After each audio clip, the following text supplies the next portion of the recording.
big is this book? My goodness. All these rules. Can you believe it? Well, that's because you don't. Oh, hey everyone.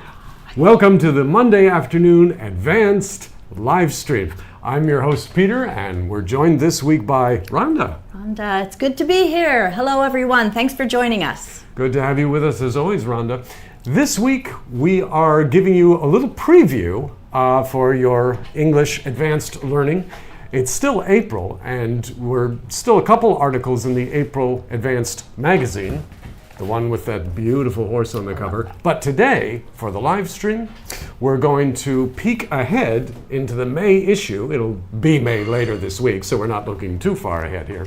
And we have an article here, the first one in the May issue, actually, called Keeping the Phone at Home. Keeping the Phone at Home. It's about a ban on cell phones in all Los Angeles schools. All schools in the Los Angeles school system are going to, the students are no longer allowed to bring phones, smartphones, into class with them. It is a very interesting article. I encourage you to read it, but it did get us thinking about rules, because it's a new rule that they're making. So we thought, let's talk about rules today. Rules, laws, and words that mean rules and laws, and what they're for, and some useful English idioms also about rules and following the law and such like that. So you can start off with your poll question there, our poll question. Be sure to chime in. Do you make the rules wherever you are? Yes, I'm Mayor of Taipei, in which case, welcome Mr. Mayor, good to have you watching us. Yes, I make the rules in my company. Yes, I make the rules in my household, in my family. Yes, I make the rules in my mind. I make the rules. I make the rules for myself. We all have different sort of levels, spheres of influence that we make the rules for, or the laws, rules, laws. We're sort of using those words interchangeably today.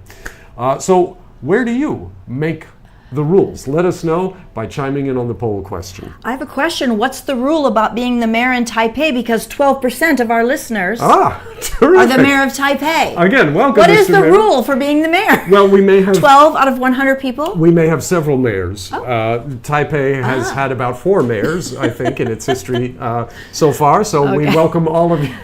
Glad to have you here. To join us here at the advanced live stream. I couldn't resist. You couldn't resist. No. I was being unruly. Nice. That's a good word. Unruly. It's not on our vocab list today, and it does kind of mean not following the rules, but in a more general sense, unruly means to be sort of out of hand and not very, going along with what everyone else is doing, sort of out of control, unruly. It's what Sensei says. Ah, yes. Someone's Sensei. Rule is no rule. Someone's That's unruly. Rule is no rule, yes. Hello also to Steve, good to have you with us. Agatha, hello to you too. Kaysen, nice to have you with us, Kaysen. And yes, a whole bunch of you are here today. Good, looking forward to hearing from you. Steve says sometimes rules could be difficult for me because in my mind they slip away very easily. Yes, hard to hold on to some of those rules that are out there. I know what you mean, Steve. Agatha, I have a lot of personal and household rules and rituals which drive my family and friends crazy. Okay, interesting. Sure. Yeah. Rituals is a very unique word. It's related to rules, but I like how you put that with a slant because it's a different meaning. Right, a rule or a ritual. There is some overlap there, but a rule is more strict than a ritual. A ritual is more of a practice, a ceremony, a habit almost that you do that is not necessarily a rule, a law. But again, there is some overlap there. So thanks for the contribution there, Agatha. Yes. Anyway, we are here for English vocabulary, so let's throw you some vocabulary while you're answering the poll question. Our first word for you today, ordinance. O-R-D-I-N-A-N-C-E, ordinance. Rhonda, what does ordinance mean? I knew you were going to ask me. It is not related to ordinary. I wish it was. It would be easier. But ordinance is something that a city government will make. It's a law, but on the city level. We don't say that about the federal government. Right, the national countrywide government. And if your country is divided up into states, then an ordinance would not be a law on the state level either. Ordinance is just for a city or at most a county, a community. And we talk about a local ordinance. We might, my neighbor, if they're new to Taipei, or let's see, give me an example of a local ordinance if I was going to explain. Sure. A local ordinance might mean you can't play your stereo past 10 p.m. in the evening. You can't play it too loudly. Ordinances against noise, ordinances against how high a building can be. If it's in a residential area versus a commercial area, there'll be sometimes ordinances. And again, it means rule, it means law, but the term for it, if it's at the city level or the town level, is ordinance rather than just law. Yes, you cannot violate an ordinance. Right. Another word for you here related to rules is protocol. Protocol, protocol. Now, Rhonda, when we're talking about rules and laws, what does protocol mean? Protocol is the expected behavior in a public situation. Right. The official behavior. Peter was wearing a crown. I don't know if you noticed, but if I was in the presence of King Peter, someone might have to prepare me. There's a certain protocol you must follow when the king comes in. And we often say a certain protocol, or what's the protocol around here? Right. When I come to work at my new job, can someone explain the protocol? Yes. It's not a rule. I'm not going to get put in prison or fined, but it's the proper behavior. Right. It's the way things are done, the protocol, the proper procedure, the proper process. Not a law that you would get arrested for, although if you didn't follow the protocol, it wouldn't be good for you. People would kind of look down on you. You would show that you weren't really paying attention or that you were new here if you don't follow the protocol. But again, not quite a law or an ordinance. And Agatha says, is the sign from dawn to dusk in a park an ordinance? Exactly. Yes. Exactly. When if the park is under the control of the city government, the town government, then the hours the park is open to the public is an ordinance. Exactly. I think ordinances are often about parks. That's the word I thought of, Agatha, when he said, Rhonda, what's an ordinance? Park came into my mind. Why do I think park? Oh, it's a common thing that is governed by the state, by the city government. Usually the state government, the country government, doesn't bother with the individual parks in this city and that city. They leave it to the local government, and they pass ordinances about it. Oh, Joy has a lovely comment for Rhonda here. Thank you. Taking care of my adorable kids. Thank you so much. They didn't always follow my rules. And again, thank you, Joy. We use the word rules in many ways, but these other words we won't use in our personal life, but in our personal life, rules. Oh yeah, following the rules, we all have breaking rules the rules everywhere in our life. I have some rules for Peter. She does. I don't always follow them, but just kidding. I try to. Anyway, let's throw another vocab word for you here. This is actually going to be 2 vocab words for you here because these are words that are often confused. So we want to, even by native speakers, so we want to make them clear for you. And that is statute versus statue. Statute versus statue. Rhonda, what's the difference between statute and statue? Well, a statue is that giant, a statue is a monument. A monument is usually a person. A statue of a man on a horse. Statute is the written law, as we say, on the books. I think that they don't mean, they're not even really related in meaning, except for that S-T-A-T means stand in the background, stand. So something that's standing, it's not going to move, a statue. Or a statute is standing, it can't be moved because it's already in the books. Right. Yeah, they have that similarity, but in terms of the usage, they're very different, even though they're only distinguished by that one letter, that T in statute, which differs it from a statue. But a statue is, a sculpture of someone that you want to remember. A statute is a law on the books, as we say, which means it's written down, you can look it up. It's, officially recognized, a statute, not a statue. Kaysen has a great point. He says, I knew the word protocol in the case of Tokyo Protocol concerning climate change. Good. But he's learned that it also can mean the hidden rules. You're right, they're hidden. You don't always know. Yes, the protocol. Yes. No one hands you a piece of paper. Right, exactly. Often when you start a new job, you will find yourself asking, what is the protocol for, handling this situation or dealing with that person, if it's a very important person, what is the protocol? Because it's true, it isn't always something that they just tell you right out. Protocol has that nuance to it as well. It's not necessarily a secret. It's just more often something you'll use when you don't know what it is. Right. What is the protocol? But it can also. But having said that, it can also be the official. When you go to meet King Charles, they will give you when you training. Exactly. When you visit trained the king, in the protocol. Yeah. You approach, in 3 steps, and then kneel, and then wait for him, and then rise, something like that. That would be the protocol for visiting the king. Kaysen, we just read that. Agatha, just wondering the difference between follow someone's directions and follow someone's instructions. Interesting, Agatha. Good example. Yeah, to follow someone's directions and to follow someone's instructions, it's basically the same thing. Yeah. Basic in usage, directions would more often be used to tell you how to get to some place from one place to another.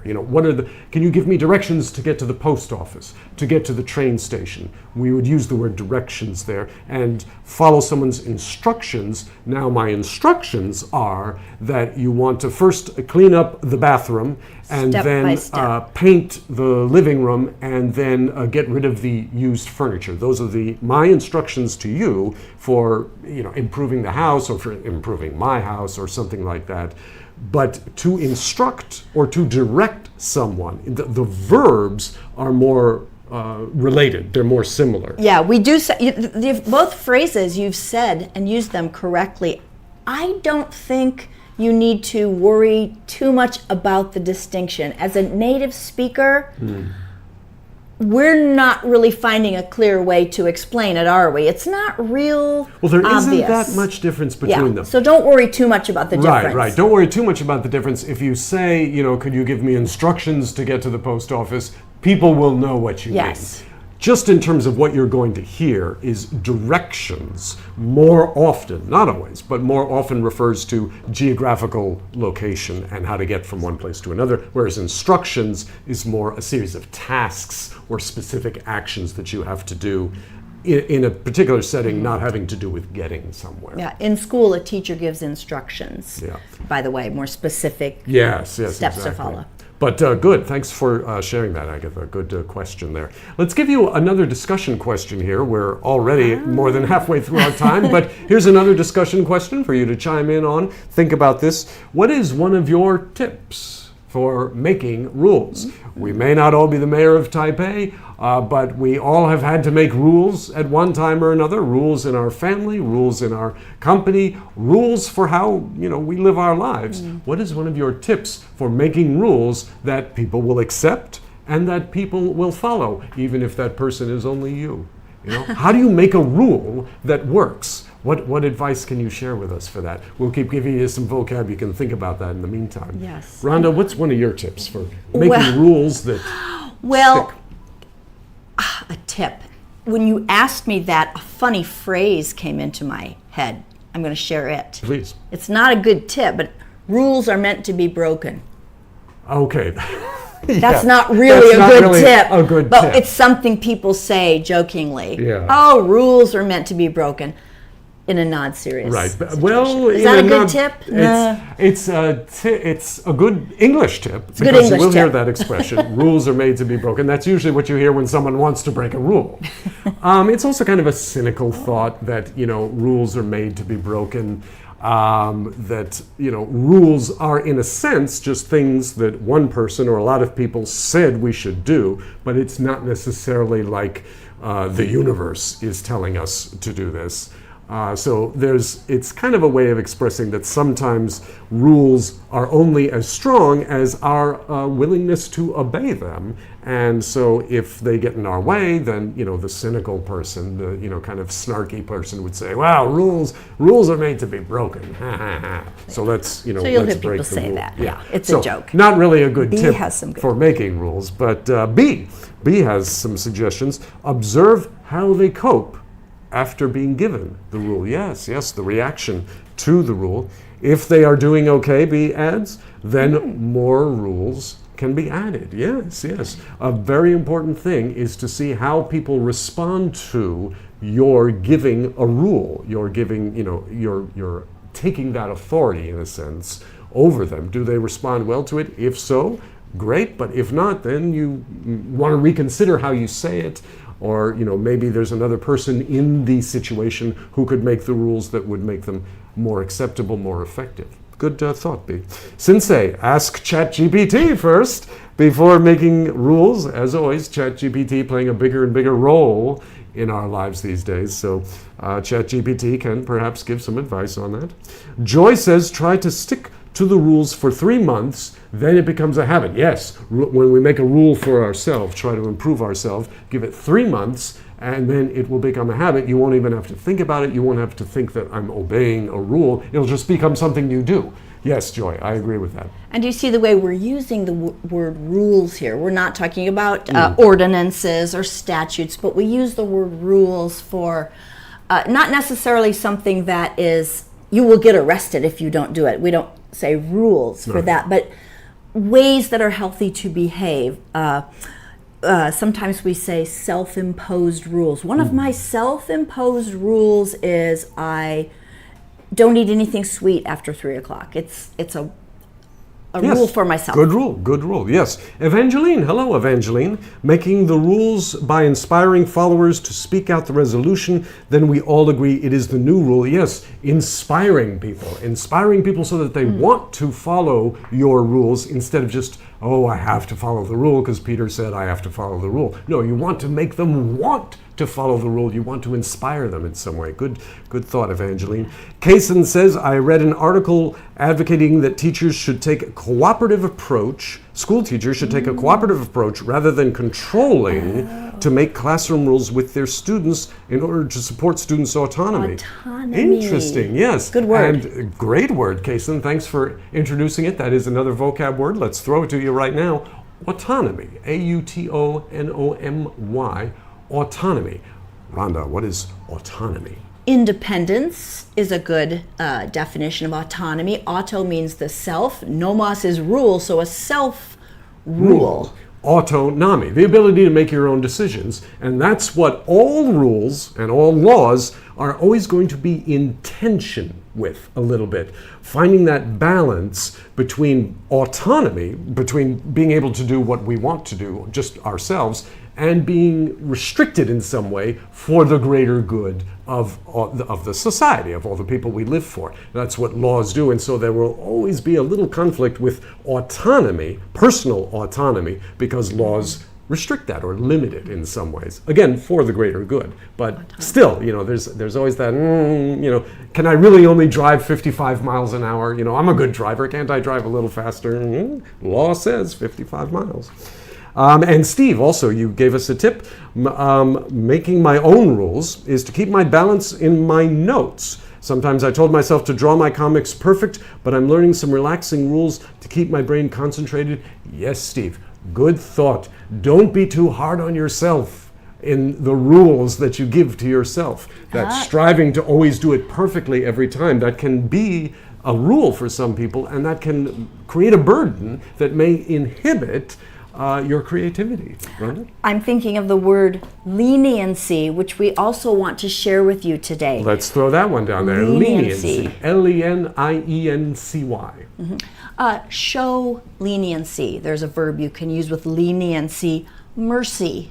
Not a strict application of the law, but let's show some leniency to this student, or some leniency. The judge showed some leniency to the defendant. Right, right. It doesn't mean not punishing the person for breaking the rule. It means not punishing them as hard as you could.